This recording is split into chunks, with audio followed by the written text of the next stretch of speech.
Today, on August the 14th, we celebrate St. Kolbe. Born in 1894 in what is now Poland, Raymond Kolbe was an unassuming boy, the kind who blended seamlessly into the fabric of everyday life.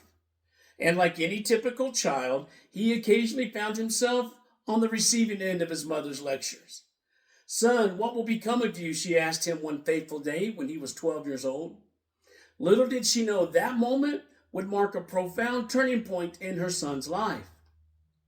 After that particular scolding, Raymond's demeanor shifted dramatically. His mother was concerned for his well-being, so she asked him what was troubling him. With trembling hands and a heart full of emotion, he revealed, "I prayed fervently to Our Lady, asking her to reveal my future to me. Then the Virgin Mother appeared before me, cradling two crowns, one white and one red. And with a gaze filled with love, she asked if I desired them. The white crown symbolized purity, while the red represented martyrdom."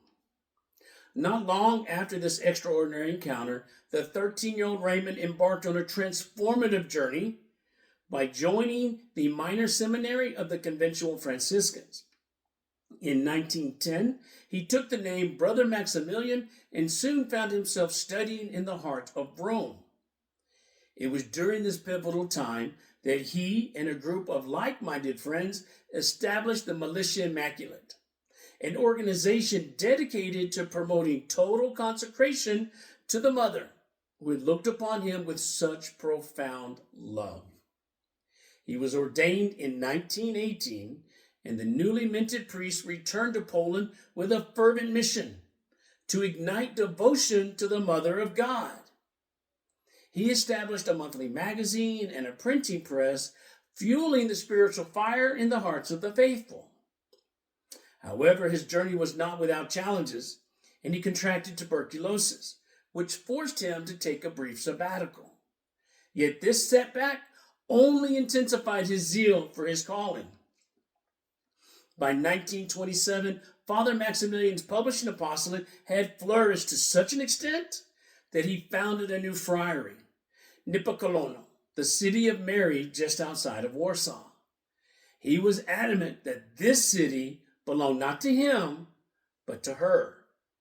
To emphasize this point, he astonished his superiors by requesting permission to leave the friary in her hands while he embarked on a mission to Japan. When he was asked how he would sustain himself, he confidently replied, "The Blessed Mother has her plan ready." Thus began the creation of a new city of Mary, Mugenzi no Sono, established in 1931 on a hillside near Nagasaki. Despite warnings from others that the location was unsuitable for building and had an ugly view, Father Maximilian remained resolute. 14 years later, when the atomic bomb was unleashed on Nagasaki, obliterating the city, the friary, safeguarded by the very hills that had been deemed undesirable, stood strong. It became a sanctuary, providing aid and comfort to hundreds of the injured. This was not just a testament to Father Maximilian's unwavering faith, but a powerful reminder of the divine protection that guided his mission. When he was re-elected the superior of Niepokolono, Father Maximilian returned to Poland in 1936, ready to resume his vital work in publishing, as the ominous shadow of German expansion loomed over Europe. In 1939, the unthinkable happened. Germany invaded Poland. The friary became a sanctuary for countless refugees, including many Jews seeking safety.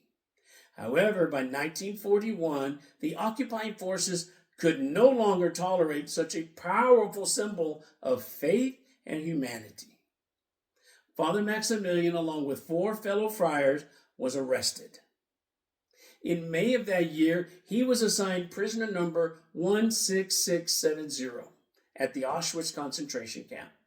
And despite the harrowing conditions, fellow inmates remember him as a figure of frail strength and unwavering peace. Under the cover of darkness, he offered solace, hearing confessions and comforting those in despair. Hate is not creative, he would whisper to those who sought his guidance. Only love is creative.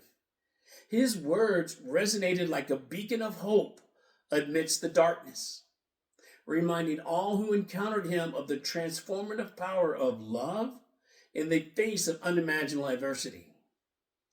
A prisoner escaped in late July 1941. The German camp leader wanted to punish others as an example. He chose 10 men to die slowly by starvation, and he walked past the prisoners pointing to Franciszek Nagasaki. And the men cried out, "My wife, my children." Love, however, builds things up. A prisoner stepped forward from the line, and the others watched amazed. "Take me instead," he offered. "I have no wife or children." The leader asked his name. "A Catholic priest," he replied.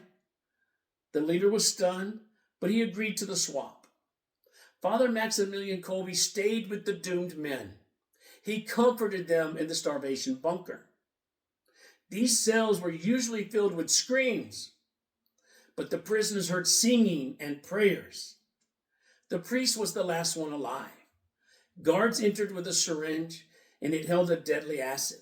The priest, weak but clear-headed, offered his arm, and on August the 14th, 1941, Maximilian Kolbe was awarded his red crown. Be the family warrior that God has called you to be. I'm Robin Miller. Thank you for listening. If you enjoy our content, please like, subscribe, and share. God bless.